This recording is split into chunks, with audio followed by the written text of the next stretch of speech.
ഇന്ന് നമ്മൾ നോക്കുന്നത് ഐപാഡ് 2018 6th ജനറേഷൻ 2024 വർത്താണോ പർച്ചേസ് ചെയ്യുന്നത് എന്നാണ്. പഴയൊരു ഐപാഡാണ്, ഹാർഡ്വെയറെല്ലാം പഴയതാണ്, എന്നാൽ iOS 17 വരെ റൺ ആവുന്നുണ്ട്. ഇപ്പോൾ ലേറ്റസ്റ്റ് അപ്ഡേറ്റ് 17 ആണ്. 18 സപ്പോർട്ട് ആവില്ല എന്ന് അവരുടെ വെബ്സൈറ്റിൽ തന്നെ പറയുന്നുണ്ട്. iOS 17 ഈ ഐപാഡ് എത്രമാത്രം റിലയബിൾ ആണ് എന്ന് നമുക്ക് നോക്കാം.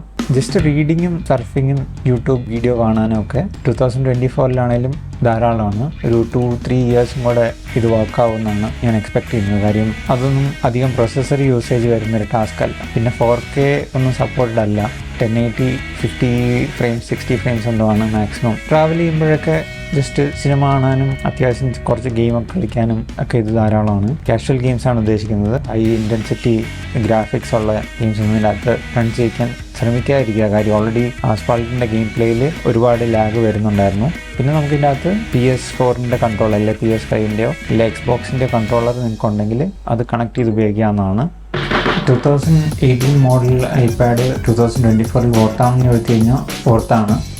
ഇങ്ങനെയുള്ള യൂസ് കേസ് ഉള്ള ആൾക്കാരാണെങ്കിൽ മാത്രം. പഴയ പ്രൊസസ്സറാണ്. ആ പ്രൊസസ്സറിൽ ഇത്രയും കാര്യം ഇന്നും നടക്കുന്നു എന്ന് പറഞ്ഞു കഴിഞ്ഞാൽ അത് വലിയ കാര്യം തന്നെയാണ്. അത് വാങ്ങിക്കുമ്പോൾ നിങ്ങൾ ഈ 64 GB എല്ലാം വാങ്ങിക്കാതിരിക്കുക. 128 GB മിനിമം വാങ്ങണം. ഞാൻ 128 GB എടുക്കാനുള്ള മെയിൻ കാര്യം എന്ന് പറഞ്ഞു കഴിഞ്ഞാൽ അതിൽ വീഡിയോ എഡിറ്റ് ചെയ്യാൻ വേണ്ടിയിട്ടാണ്. 4K വീഡിയോ എഡിറ്റിംഗ് ഒക്കെ ഭംഗിയായിട്ട് തന്നെ ചെയ്യാൻ പറ്റും. VN എഡിറ്ററാണ് ഉപയോഗിക്കുന്നത്. FCP ക്യാമറ എന്ന് പറയുന്ന ആപ്ലിക്കേഷൻ അത് വർക്കാവുന്നുണ്ട്.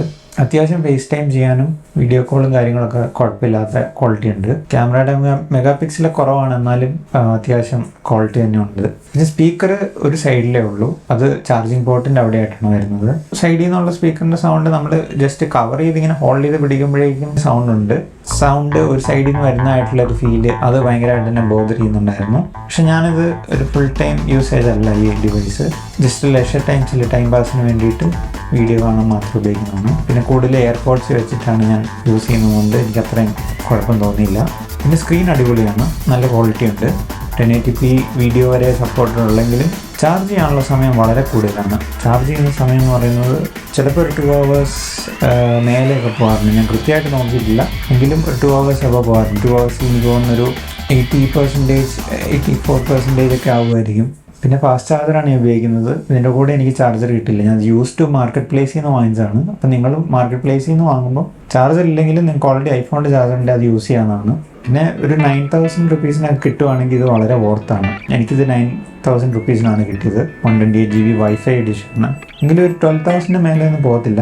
അതിന് മേളിലേക്കാണ് റേറ്റ് പറയുന്നതെങ്കിൽ അതൊട്ടും വರ್ತല്ല. കാര്യം ഈ ഡിവൈസ് ഓൾറെഡി ഔട്ട്ഡേറ്റഡ് ആയി.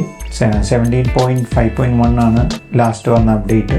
ആ അപ്ഡേറ്റ് കഴിഞ്ഞിട്ട് മേളിലേക്ക് ഒന്നും തന്നെ ഇപ്പം തന്നെ ആപ്പിൾ റിലീസ് ചെയ്തിട്ടില്ല. അപ്പോൾ ഈ ഡിവൈസ് ഈ പറഞ്ഞ വിലക്കാണെങ്കിൽ, അതായത് 9000 to 12,000 ഇടയ്ക്കാണ് കിട്ടുന്നുണ്ടെങ്കിൽ നല്ല ഡീലാണ്. അത് എടുത്തോളാനേ ഞാൻ പറയുള്ളൂ. പിന്നെ നിങ്ങൾക്ക് ലോജിക് ഉപയോഗിക്കുന്ന ആൾക്കാരാണെങ്കിൽ ഇതിനകത്ത് ലോജിക്കിൻ്റെ റിമോട്ടിന് പറഞ്ഞൊരു ആപ്ലിക്കേഷൻ റൺ ചെയ്യാൻ പറ്റും. ആ ആപ്ലിക്കേഷൻ ഉപയോഗിച്ച് നിങ്ങൾക്ക് ലെവൽസ് കാര്യങ്ങളൊക്കെ അഡ്ജസ്റ്റ് ചെയ്യാനും ഫെയ്ഡറൊക്കെ അങ്ങനത്തെ ഓപ്ഷൻ വരും. അപ്പോൾ അത് വെച്ചിട്ട് നിങ്ങൾക്ക് പ്ലേബാക്കും ലോജിക്കിൻ്റെ പ്ലേബാക്കും ഷോർട്ട് കട്ട് കുറേ ഹോട്ട് കീസ് ആയിട്ടൊക്കെ അസൈൻ ചെയ്യാനൊക്കെ പറ്റുന്നതാണ്. അങ്ങനെ കുറച്ച് യൂസ്ഫുൾ ആയിട്ടുള്ള ഫീച്ചർ ഉണ്ട്. ഞാൻ വീട്ടിൽ അങ്ങനെയാണ് ഉപയോഗിക്കുന്നത്. പിന്നെ ഗോപ്രോയുടെ കണക്ടിവിറ്റി ഉണ്ട്. ഗോപ്രോയും ക്യുക്ക് എന്ന് പറഞ്ഞ ആപ്പുമായിട്ട് കണക്ട് ചെയ്ത് വീഡിയോസ് പെട്ടെന്ന് ട്രാൻസ്ഫർ ചെയ്യാൻ പറ്റും. മൊബൈലിൽ എപ്പോഴും എനിക്ക് അത്ര സ്പേസ് ഉണ്ടാവണമെന്നില്ല. കാര്യം മൊബൈലിൽ ഞാൻ വീഡിയോ ഷൂട്ട് ചെയ്യുന്നതാണ്. അപ്പം മൊബൈലിലേക്ക് ഗോപ്രോയുടെ ഫുട്ടേജും ഫോണിലെടുക്കുന്ന ഫുട്ടേജും കൂടെ വെച്ച് കഴിഞ്ഞാൽ കണ്ടമാനം സ്പേസ് വേണം. മൊബൈലും 128 GB ആണ് യൂസ് ചെയ്യുന്നത്. അതുകൊണ്ട് ഒരു ഐപാഡ് ഡെഡിക്കേറ്റഡ് ആയിട്ട് ഗോപ്രോയ്ക്ക് വേണ്ടി മാറ്റി വെച്ചേക്കാം എന്ന് വിചാരിച്ചിട്ടാണ് ഞാൻ എടുത്തത്. പക്ഷേ ഗോപ്രോയുടെ വീഡിയോ 4K വരെ ഞാൻ എഡിറ്റ് ചെയ്ത് നോക്കി, ഒരു പ്രശ്നമില്ല. സ്മൂത്തായിട്ട് തന്നെ എഡിറ്റ് ചെയ്യാൻ പറ്റുന്നുണ്ട്. പിന്നെ ഫസ്റ്റ് ജനറേഷൻ പെൻസിൽ സപ്പോർട്ടഡ് ആണ്. അത് ഞാൻ യൂസ് ചെയ്യുന്നില്ല, പക്ഷേ ഞാൻ കുറേ വീഡിയോ കണ്ടിരുന്നു.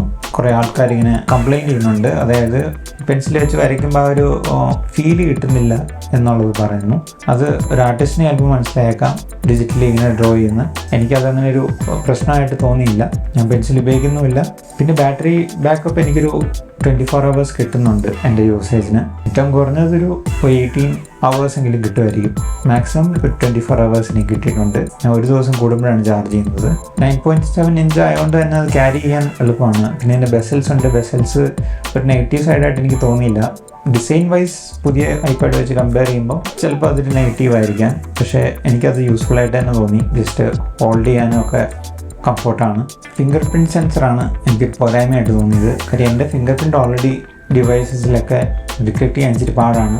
ഞാൻ 5 years ഉപയോഗിച്ചുകൊണ്ടിരുന്ന സമയം തൊട്ടേ ഒരു അനുഭവിക്കുന്ന ഒരു പ്രശ്നമാണ്. പ്രോപ്പറായിട്ട് ഡിറ്റക്ട് ആകില്ലായിരുന്നു. പിന്നെ എൻ്റെ കൈ ഓൾറെഡി സ്വെറ്റ് ആകുന്നതുകൊണ്ട് ഇപ്പോഴും അത് ഡിറ്റക്ട് ആകത്തുമില്ല. പിന്നെ ഞാൻ പല സമയത്തും രണ്ടാമത് പോയി റീഡിങ് എടുത്തിട്ട് വേണം ഫിംഗർ പ്രിൻറ്റ് ആക്സസ്, അല്ലാതെ എപ്പോഴും ഫിംഗർ പ്രിൻറ്റ് ചെയ്ത് കഴിഞ്ഞാൽ വർക്ക് ആകാറില്ലായിരുന്നു. പക്ഷേ ഐപാഡ് ഈ ഒരു മോഡലിൽ ഇത്രയും പ്രശ്നം എനിക്ക് തോന്നിയില്ല.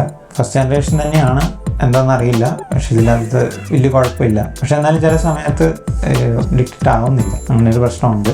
പിന്നെ എനിക്കിതിനകത്ത് ബുദ്ധിമുട്ടായിട്ട് തോന്നിയെന്ന് പറയാൻ ടൈപ്പ് ചെയ്യാൻ ബുദ്ധിമുട്ടാണ്.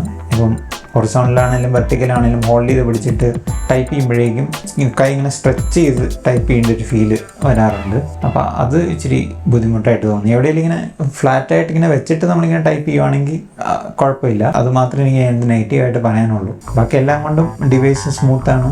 2024 പുറത്താണ്, നിങ്ങൾക്ക് പോയി എടുക്കാം. ഓൾറെഡി 2024 ഹാഫ് ആയിട്ടുണ്ട്.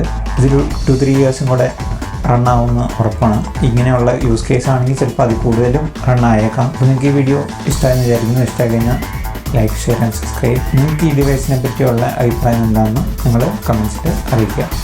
Thank you.